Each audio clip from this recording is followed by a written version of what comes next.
So we're still in August. This is Taipei, somewhere in Dan, near Jingshan Road. And I'm probably gonna use these bits of this footage for a video that will be posted in September. And the reason why I wanted to put it together, it's going to be a little bit different, more like a long form essay maybe. Lately I've been seeing interesting trends, waves of videos coming out on YouTube and other platforms on the three key topics that have to do with all will have some impact, influence on the global education sector. And one of them is the ongoing, what seems like ongoing, by the way, I like these kind of little outdoor gyms. I use them quite often. The ongoing wave of layoffs in the tech sector, some even say tech recession in a way.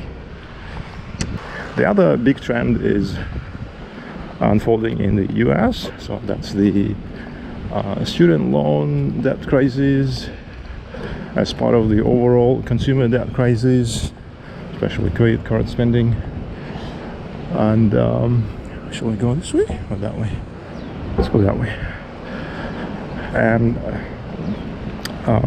it has the relation to the overall cost of the higher education and education in general. So I think there's a bit of a student loan / cost of education crisis going on. And the other thing is not directly related to these, but it will be intertwined with them, intertwined in some interesting ways.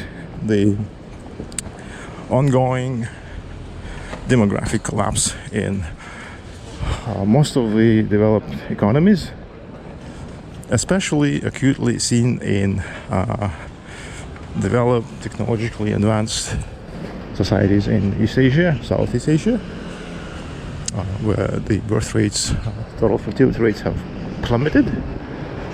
So, as you can see, the global education sector is having quite a bit of a pressure on both sides of the pipeline.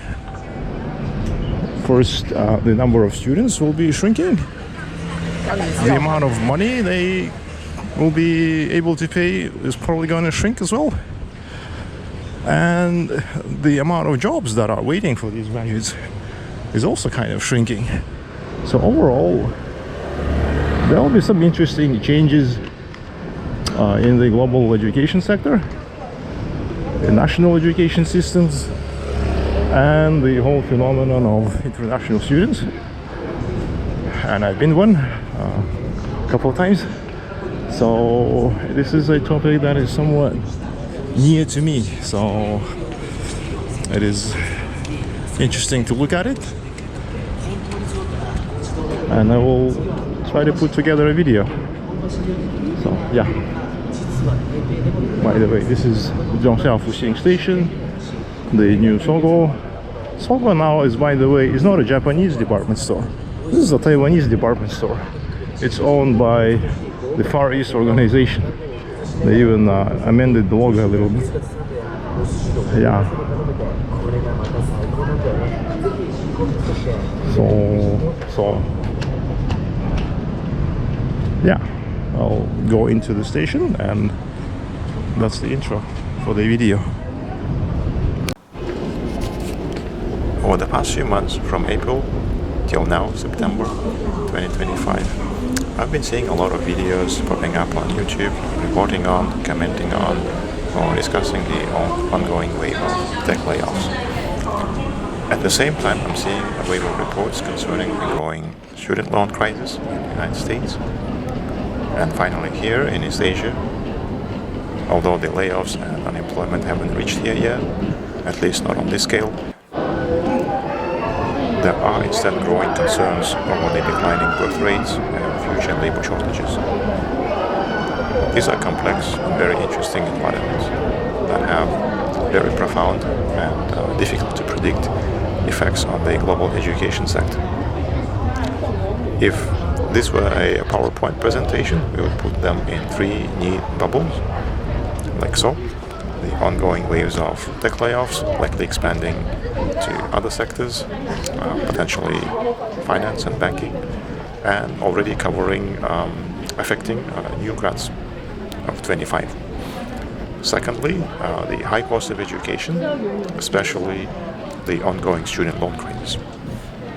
And thirdly, the declining student population in most developed countries. Let's look at these 3 bubbles in a little more detail and try to understand what they mean for the education sector and possibly for the global education trends in the coming years. First, the tech layoffs.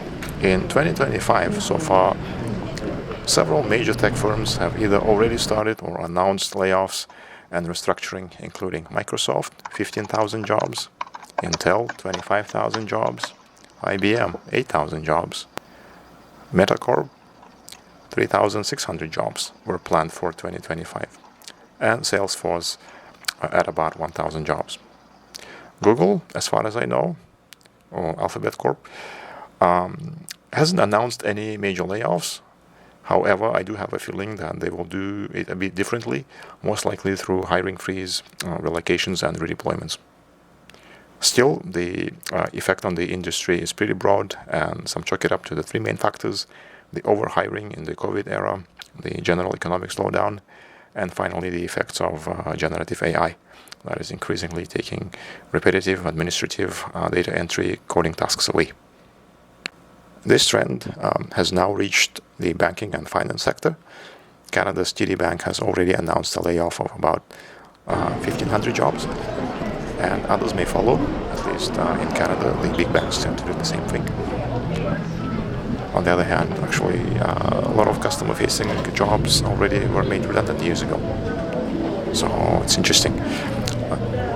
However, as I was just typing this, also I saw that one of the leading banks in Thailand, Kasikorn, has rolled out an early retirement plan for the employees over 45 years. And the reason they cite is a lot of the jobs are being taken away by AI. So it didn't take very long. I went and checked, and I saw that Deutsche Bank has announced 2,000 cuts in March, and Citigroup 3,500 mostly tech jobs in China in June this year. Our second bubble, the cost of education crisis. If you follow any general economics or personal finance channels, you will know that this topic features very prominently, with many US and now some Canadian students being tens of thousands of dollars in debt, sometimes in hundreds of thousands. There was even a case of a young dentist in New York City who was over $1 million in debt, just starting out in his field. According to the Education Data Initiative, in August 2025, student loan debt in the United States totals about 1.8 trillion US dollars. Annual growth is in 2024, following a year-over-year decline in 2023, and the outstanding federal student loan balance is now at about 1.6 trillion for 42 million students, 42.5. The average student loan, federal student loan, debt balance is about 40,000, while the total average balance, including private loan debt, may be as high as $42,000 per student. And most worryingly, about 11% of federal student loans were delinquent in dollar value. So in other words, for about 11% of the dollar value of the loans, people have stopped making even the minimum payments on them. And I'm starting to hear similar things from Canada and the UK. So it's not just a problem unique to the United States. To sum it up, in much of the Western world, getting into higher education for 4 to 6 years now suddenly seems a rather losing proposition. Too much money for not a lot of job security. In Asia, though, the former Asian tigers, Taiwan, Singapore, South Korea, and Hong Kong, are probably a bit of an outlier. University education being relatively affordable and heavily subsidized by the state, with a very large portion of the workforce having some kind of a degree. But this is an outlier. There are still a lot of poorer countries where education is relatively exclusive, relatively expensive, and a lot of people have it. And finally, the most fundamental trend is the declining birth rates across the developed world. This is the most fundamental trend. Demographics is so impactful and so difficult to reverse. There's certain fatality terminology to it. You might even say that demographics is a fate, destiny. You can diffuse a ticking time bomb, you can throw some money and financial issues, but you cannot stop a train wreck in slow motion unless you can reverse the flow of time, which is possible. So I'm going to mostly rely here on the most salient example of the developed Asian countries, but the trend is evident everywhere. There needs to be a distinction made between the birth rates and the TFR. It's actually two different metrics talking about the same problem. Birth rates are usually a number of births per 1,000 or 10,000 population over a specific period of time, typically a calendar year, and usually in comparison with the number of deaths over the same period, so you either get a net gain or a net loss. TFR, on the other hand, is the number of expected births per woman over her lifespan at any given time. So usually the previous year, because it takes time to gather data, and it's just easier to remember the TFR figure, total fertility rate, and make inferences from it, because number one, it's usually assumed that for normal reproduction, replacement rate is TFR of about 2.1 children per woman, and most developed countries kind of fall very poorly below this level, and it just also results in a number that is easy to remember. So let's have a look at this little summary chart for not all of the countries. Not all of them are Asian, but these are some representative countries. And in the order of, they are arranged in the kind of rising order from the lowest to the highest. And the critical cutoffs I placed at the population replacement level, 2.1, and also kind of supercritical, 1 per woman. And you'll see that a bunch of countries are very sorely below the population replacement levels, and a number of them are falling below the supercritical level of 1. So the ones that are nearing or below, I have highlighted in red. The case of the Philippines is quite interesting. The Philippines is a bit chaotic in their data gathering, so it's hard to tell whether they have gone critical or they're still doing okay-ish. I would say they have the same trend with urbanization and the rising middle class, that the total fertility rate is also dropping there, as it is in Indonesia and India. The case of Malaysia is quite interesting. If you look deeper in the data, you will find that there's a stark difference between the two major ethnic groups, the Malay and the Chinese Malaysians.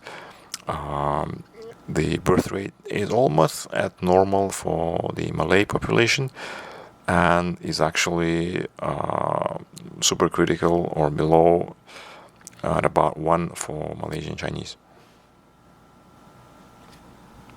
Chinese Malaysian, rather. And for China, even though it's the largest country, there's no reliable data on mortality, births, unemployment, anything. So presumably less than 1, or just about 1. Of course, there are still relatively populous and high fertility countries like Indonesia and the Philippines.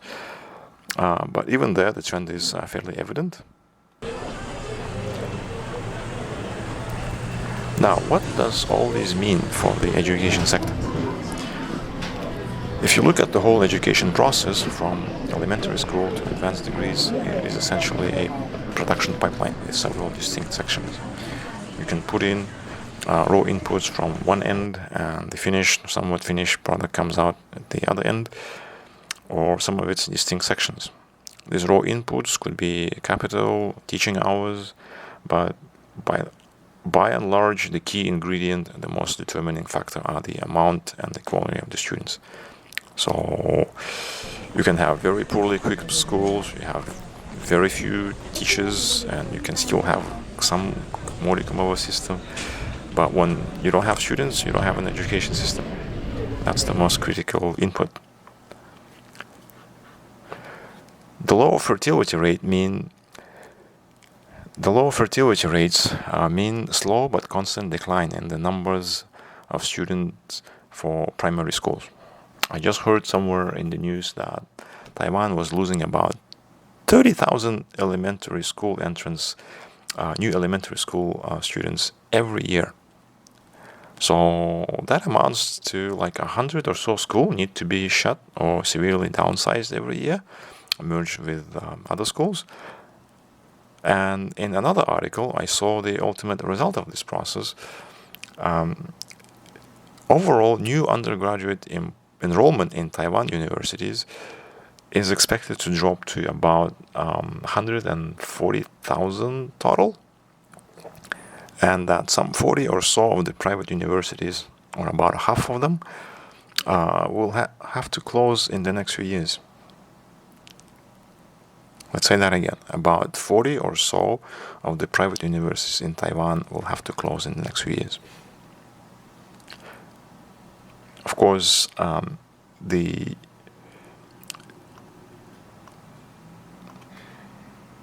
the impact on the labor market here will be somewhat mitigated by some of the jobs going away to automation and artificial intelligence.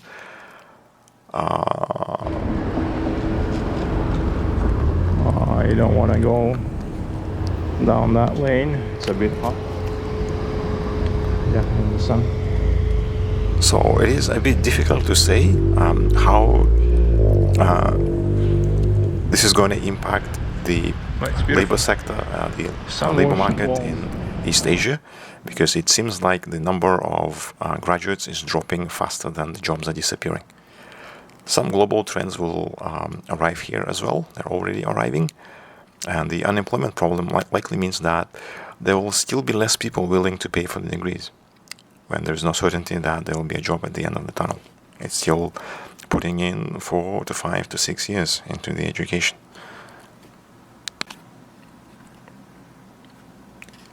It may be helpful to distill this environment into a two-dimensional matrix view. And for some people, it's as simple as liberal arts versus hard science or STEM. And in a way, it may be true. I think it's oversimplification. So I'd like to at least single out the trades as a separate area and business quantitative as a kind of borderline between liberal arts and STEM.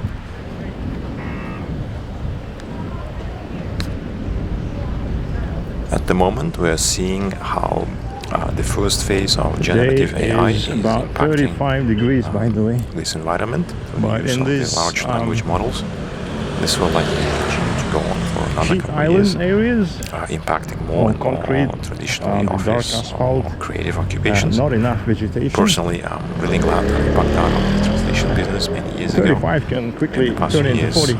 coding has also And 40 been can turn into 50. decimated. Especially August 2025 will be if you have all these the year when even fashion models They became history.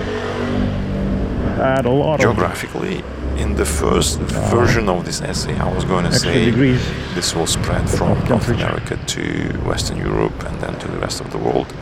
However, upon second viewing, the changes seem to be happening pretty much simultaneously everywhere. And in case with Asia, it's only being mitigated by labor shortages. There are other regional differences depending on the local cost of labor and the perceived societal cost by the system stakeholders, i.e. social stability. This initial phase will likely be followed by a second phase, which will be the more widespread use of automation and robotics, which could coincide on the time scale with artificial general intelligence, AGI. At this point, the robots will still be mostly task-oriented, kind of utilitarian, animalistic, borderline humanoid designs. In other words, most of the time it will be fairly obvious robot, even if it's in semi-android or genoid fashion. Here it is interesting to speculate if the rate of adoption will actually be faster in Asia, that is aging faster than the Western world. And I won't be surprised at all if the first farmhand robots come out of South Korea and will have a Samsung or Hyundai logo on them. Japan has already experimented quite a lot. I wish they had these galleries, arcades everywhere. I think on the hardware side, make life so much easier. But yeah, we may see some breakthroughs as well. I think there's a big bottleneck in the battery capacity. This could be a fairly protracted phase during which hopefully some form of artificial intelligence and general purpose robotics ethical framework will begin to take shape. Otherwise, in the final phase, we'll end up with a bunch of really weird, chaotic scenarios, and I will not get into them. Back to the education field. Thus, we have seen how the entire education pipeline is getting squeezed from both ends. Fewer students, fewer graduates, less jobs for the teachers.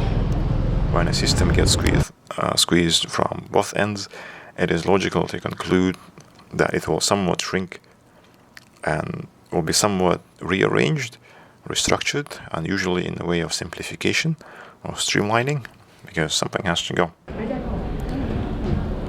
This is perhaps already happening, however, at different speeds in different countries, and there will be more wrinkles along the way. Not every country is the same.